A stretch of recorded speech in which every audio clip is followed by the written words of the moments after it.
হরে কৃষ্ণ। আমি সঞ্জয়। আমার চ্যানেলের নাম সনাতনী কথা সত্য কথা। তো আজকে আবার এসেছি আরেকটি নতুন তত্ত্ব কথা নিয়ে। আজকের কাহিনী আমাদের জীবনের যথার্থ উদ্দেশ্য কি, তো তাই নিয়ে আজকে আলোচনা করব। শুরু করার আগে প্রথমেই বলি, আমার চ্যানেলে যারা প্রথম এসছেন তারা আগে ভিডিওটি দেখুন। যদি ভালো লাগে তাহলে অবশ্যই সাবস্ক্রাইব করে চ্যানেলের সাথে জুড়ে থাকবেন। ভিডিওটি স্কিপ করবেন না, সম্পূর্ণ ভিডিওটি দেখুন, অবশ্যই ভালো লাগবে। আর ভালো লাগলে লাইক কমেন্ট শেয়ার অবশ্যই করে দেবেন। তাহলে শুরু করছি আজকের কাহিনী। তাহলে দেখতে থাকুন। কিছু প্রশ্নের উত্তর আমাদের ভগবান শ্রী চৈতন্যদেব দিয়ে গেছেন, তো সেইগুলি আপনাদের সামনে আমি তুলে ধরছি। জীবনের যথার্থ উদ্দেশ্য কি ভগবানকে জানা? হ্যাঁ, আমাদের প্রকৃত আলোয় ভগবত ধামে ফিরে যাওয়া, সেটি হচ্ছে জীবনের যথার্থ উদ্দেশ্য। সমুদ্রের জল মেঘে পরিণত হয়, বর্ষার ধারায় মেঘ নেমে আসে এবং আসল উদ্দেশ্য হচ্ছে নদীর ধারায় প্রবাহিত হয়ে পুনরায় সমুদ্রে প্রবেশ করা। আমরাও তেমন ভগবানের কাছ থেকে এসেছি এবং জড়জাগতিক জীবনে এখন আবদ্ধ হয়েছি।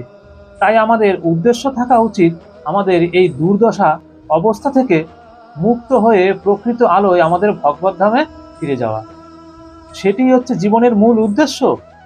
মামু পেত পুনর্জন্ম দুঃখালয়ম শাশ্বতম নাপ্নুবন্তি মহাত্মান সঙ্গে সিদ্ধিং পরমাঙ্গতা।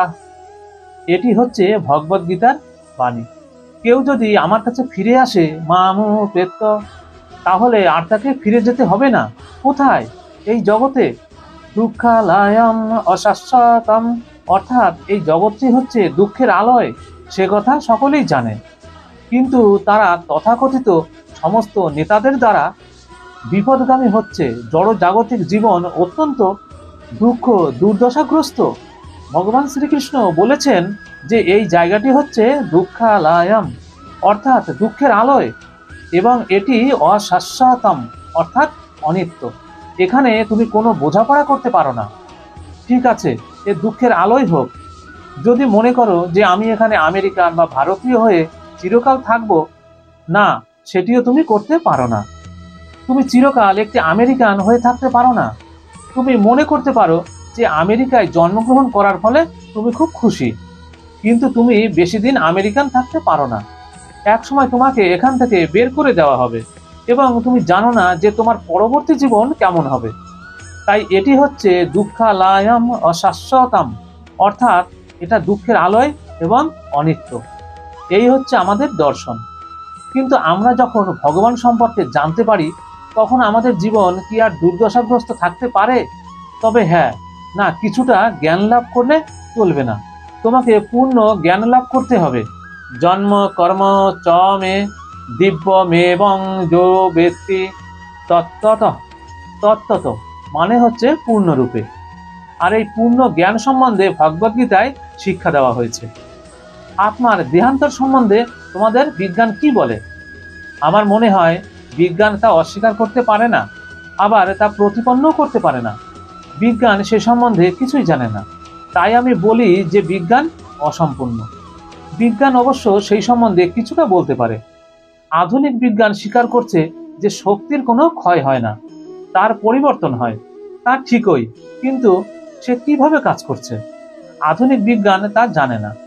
কিভাবে শক্তির পরিবর্তন হচ্ছে, বিভিন্নভাবে ব্যবহার করার ফলে শক্তি কিভাবে বিভিন্ন রকম ক্রিয়া করছে।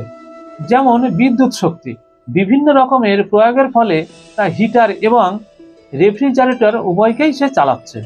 তাদের কার্য সম্পূর্ণ বিপরীত, কিন্তু বিদ্যুৎ শক্তি এক।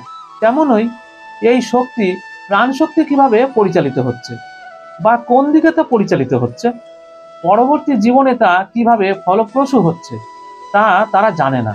কিন্তু ভগবদ গীতায় তা অত্যন্ত সরলভাবে বর্ণনা করা হয়েছে। বা সাংসাসী জিন্নানি যথা বিহায়। তুমি একটি কাপড় পরে আছো, যখন এই কাপড়টি জীর্ণ হয়ে যায় তখন তুমি এটি পরিবর্তন করো। তেমনই এই দেহটি হচ্ছে একটি জামা বা একটি কোটের মতো।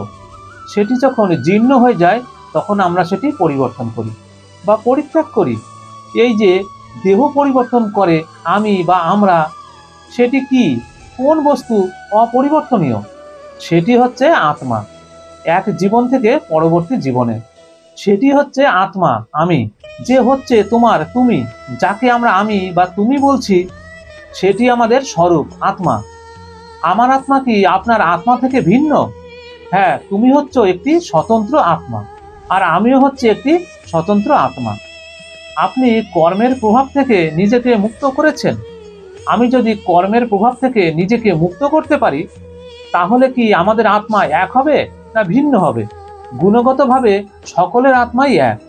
বর্তমানে তুমি এক ধরনের জীবনের দ্বারা প্রভাবিত, এবং তোমার এই সমস্ত দেশবাসীরা যারা আজ কৃষ্ণ ভক্তে পরিণত হয়েছে, তারা জীবনের এক বিশেষ ধারণার দ্বারা প্রভাবিত ছিল। শিক্ষার প্রভাবে তারা অন্য এক রকমের জীবন গ্রহণ করেছে। সুতরাং চরম শিক্ষা হচ্ছে কিভাবে কৃষ্ণ ভাবনাময় হওয়া যায়, সেটি হচ্ছে পূর্ণতা। তো এতক্ষণ যে কাহিনীটি আপনাদের সামনে আমি বললাম এখনো সম্পূর্ণ হয়নি, তাহলে ভিডিওটি বড় হয়ে যাবে। তো আমাদের চৈতন্যদেব ভগবান নিমাই, তো যে আমাদের বাণী বলে গেছে, যে আমাদের জ্ঞান বলে গেছে, তো তার আমি কিছুটা আলোচনা করলাম। তো এরপর থেকে আমি আগামী দিনে আবার এরকম লং ভিডিওতে আপনাদের সামনে তুলে ধরবো। তো আজকের আলোচনা এই পর্যন্ত। আগামী দিনে আগামী পর্বে আবার কোনো নতুন কাহিনী নিয়ে আসবো। ততক্ষণ আপনারা অবশ্যই ভালো থাকবেন, সুস্থ থাকবেন। হরে কৃষ্ণ।